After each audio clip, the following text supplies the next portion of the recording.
Hi there, welcome to your channel name. Today, I'm diving into the world of Nmap Scripting Commands, a powerful tool for network scanning and security auditing. Stick around for the next 2 minutes to boost your skills in cybersecurity. First off, what is Nmap Scripting? Nmap is already a popular tool for network scanning, but what makes it even more powerful is its scripting engine, also known as NSE, the Nmap Scripting Engine. With NSE, you can automate various tasks, such as vulnerability detection, service enumeration, and even exploitation. Now let's check out some essential Nmap scripting commands. To list all available scripts, run CSS Nmap, script help all. This will display a description of each script so you can decide which one you need. To run a specific script, use the script flag. For example, to scan for HTTP vulnerabilities, use CCS Nmap. Script HTTP vuln asterisk.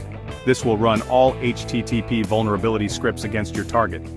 You can also run multiple scripts by separating them with commas. Here's how. CS Nmap, script oct banner, TP enum. Here are a few must-know scripts for any security professional. Scans for vulnerabilities in the target based on known CVEs. CSS Nmap, script vulners, enumerates smb-shares on the target machine. CS Nmap, script smb-enum-shares. That's it for today's quick intro to Nmap scripting commands. Feel free to experiment and explore the different scripts Nmap has to offer. Don't forget to like, comment, and subscribe for more cybersecurity content. Thanks for watching, and see you next time.